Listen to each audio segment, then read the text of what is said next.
ముందుగా అదే రిక్వెస్ట్ చేద్దాం అనుకున్నా. నేను జాతీయ బీసీ సంక్షేమ సంఘం ఉపాధ్యక్షుడిగానే మీటింగ్లో పాల్గొంటూ బడ్జెట్ స్కూల్ సంబంధించి శేఖరణ ఉన్నాడు చూసుకోవడానికి. ముందుగా తెలంగాణ లెక్చరర్స్ ఫోరం ఆధ్వర్యంలో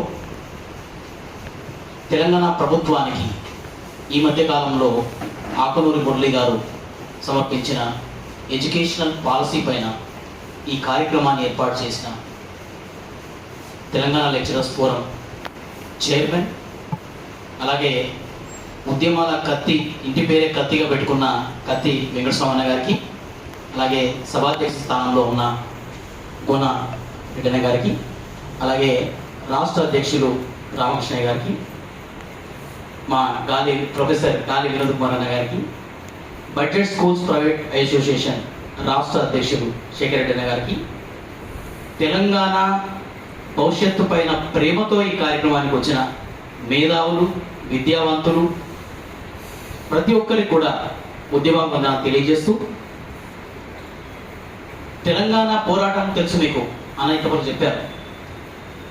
నీళ్లు, నిధులు, నియామకాలు అనే 3 సూత్రాలపైన పోరాటం చేస్తూ ఈ మూడింటిని సాధిస్తే మనం సమానత్వం సాధిస్తాం, సామాజిక తెలంగాణను సాధిస్తామని సుదీర్ఘకాల పోరాటం తర్వాత తెలంగాణను సాధించుకున్న తెలంగాణలో 12 సంవత్సరాలు గడిచిపోయినాయి. విద్యా వ్యవస్థ ఎలా ఉంది అంటే, అన్న ముందే చెప్పింది, ఇక్కడ రాజకీయాలు మాట్లాడొద్దాం, మనం విద్యా వ్యవస్థ గురించి మాట్లాడదాం. విద్యా వ్యవస్థ ఎట్లా ఉంది అంటే, ఒక చిన్న ఉదాహరణతో చెప్పి విద్యా వ్యవస్థ గురించి చెప్తాం. హైదరాబాద్కు దగ్గరలో కూతవేడి దూరంలో సంగారెడ్డి అనే జిల్లా కేంద్రంలో సంజీవ్ నగర్లో ఒక ప్రభుత్వ పాఠశాల ఉంది. 113 మంది విద్యార్థులు, మొత్తం బాలలు, బాలికలకు, ఉపాధ్యాయులకు అందరికీ కలిపి ఒకటే బాత్రూమ్. ఇది మనం సాధించుకున్న తెలంగాణలోనూ విద్యా వ్యవస్థ దీనస్థితి. మరి నిజంగా మనం కలలుగన్న సామాజిక తెలంగాణ సాధ్యమా ఇలాంటి పరిస్థితులతోటి? పాలకులు ఏ పార్టీ అయినా రాజకీయ వాగ్దానాల కొరకు, గెలుపు కొరకు రకరకాలుగా చెప్తారు.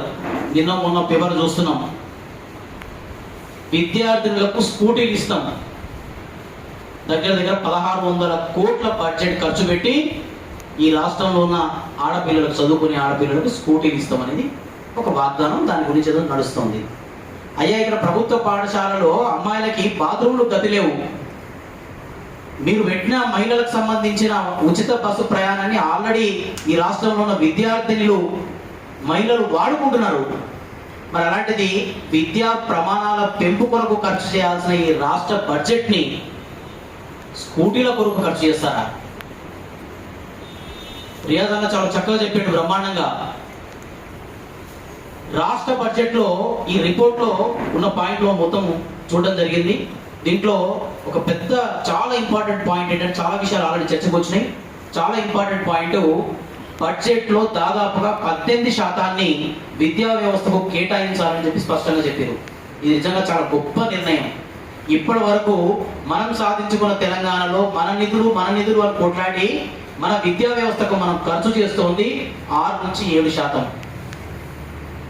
మరి 6 నుంచి 7% ఖర్చు చేస్తే ఆ నివేదికలను సురువు చెప్పారు, దాదాపుగా 80% పైగా జీతభత్యాల రూపంలోనే ఖర్చులు అవుతున్నాయి. ఇంకా సదుపాయాలు ఎక్కడ, ప్రమాణాలు ఎక్కడ? ఇంకా యూనివర్సిటీలలో అయితే పరిశోధనకు సంబంధించి కానీ ఇంకో రకంగా కానీ ఏ రకమైన నిధులు లేక కొట్టుమిట్లాడుతున్న పరిస్థితి. మరి వీటన్నిటికీ ఏకైక పరిష్కారం ఏంటంటే, నివేదికలో చెప్పినట్టు 18% ఈ రాష్ట్ర బడ్జెట్లో 18% నిధుల్ని విద్యారంగానికి కేటాయించాలి. కేటాయించిన నిధుల్ని ఇంటిగ్రేటెడ్ స్కూల్స్ అని ఒకటే దగ్గర ఖర్చు పెట్టకుండా, ఇంతకుముందు వక్తలు చెప్పినట్టు IIIT బాసరా అని చెప్పి 8,000 మందిని ఒకటే దగ్గర తోలకుండా డీసెంట్రలైజ్డ్ విధానంలో ఖర్చు చేయాల్సిన అవసరం ఉంది.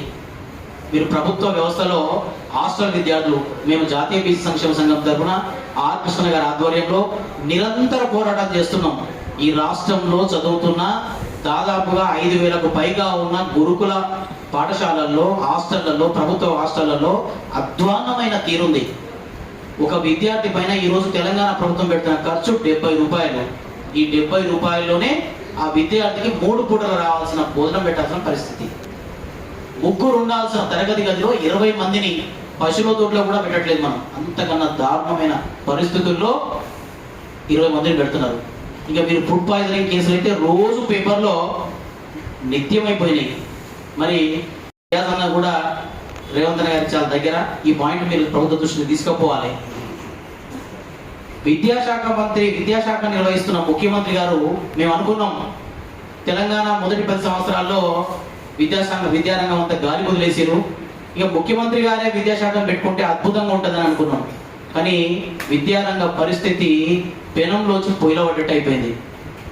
హాస్టల్ విద్యార్థుల పరిస్థితులు మేము అప్పుడప్పుడు హాస్టల్ సందర్శిస్తాం. అధ్వాన్నమైన పరిస్థితి, కన్నీళ్ళు వస్తాయి ఆ పిల్లల పరిస్థితులు చూస్తే. ఎందుకు 100 మందిలో 26 మంది మాత్రమే ప్రభుత్వ పాఠశాలకు చేరుతున్న విషయాన్ని మనం క్వశ్చన్ చేసుకోవాల్సిన పరిస్థితి. ఇన్ని వేల కోట్లు ఖర్చు పెడుతున్న తర్వాత కూడా బడ్జెట్ మనము 18% పెంచుదామన్న ఆలోచన వచ్చిన తర్వాత కూడా ఎందుకు విద్యార్థులు ప్రభుత్వ పాఠశాలకు రావట్లేదు అంటే ప్రభుత్వ విధానంలో, ప్రభుత్వం నిర్వహిస్తున్న విధానంలో ఎన్నో లోపాలు.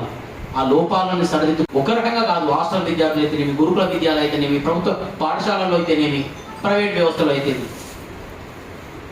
కత్తి వెంకట స్వామి ఒక మాట చెప్పిండు మీటింగ్ ముందు, కార్పొరేట్ వద్దు, ప్రైవేటు హద్దు, ప్రభుత్వం వద్దు. నిజంగా వాస్తవంగా ఈ రాష్ట్రంలో విద్యా వ్యవస్థ పాలసీని 3 ముక్కలు చెప్పేసిండు. నిజంగా కార్పొరేట్ విద్యల్ని తెలంగాణ ఏర్పడిన తర్వాత ఆక్టోపస్ లాగా విస్తరించినాయి తెలంగాణ వ్యాప్తంగా. మా బడ్జెట్ స్కూళ్ళు మేము నిజంగా 20 నుంచి 30 వేల రూపాయలు మాత్రమే ఒక విద్యార్థి దగ్గర వసూలు చేసి అద్భుతమైన విధానాన్ని విద్యను అందిస్తున్నాం మేము బడ్జెట్ స్కూల్ పేర్లలో.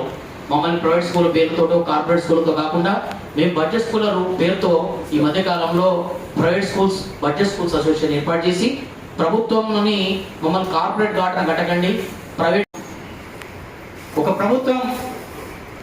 ప్రభుత్వ విద్యార్థి కొరకు 1 లక్ష రూపాయలు ఖర్చు చేస్తే మేము 30,000 రూపాయల్లోనే ఆ విద్యను అందిస్తున్నాం. ఒక రకంగా ఈ రాష్ట్ర బడ్జెట్కి మేము సేవ చేస్తున్నాం, బడ్జెట్ను మిగిలిస్తున్నాం. కాబట్టి బడ్జెట్ స్కూల్ మీరు ప్రోత్సాహకాలు ఇవ్వండి, బడ్జెట్ స్కూళ్ళని ఎంకరేజ్ చేయండి, కార్పొరేట్ స్కూళ్ళని అదుపులో పెట్టండి అని చెప్తున్నాం.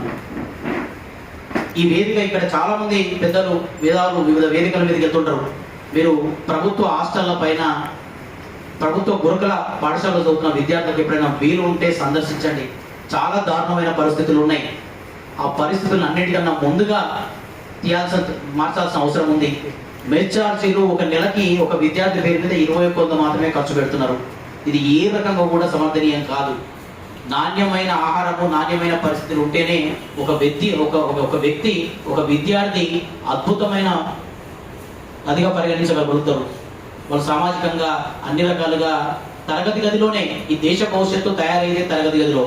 మరి అలాంటి తరగతి గదిలోనే ఇలాంటి పరిస్థితులు ఉంటే దేశ భవిష్యత్తు ఏమైపోతుంది?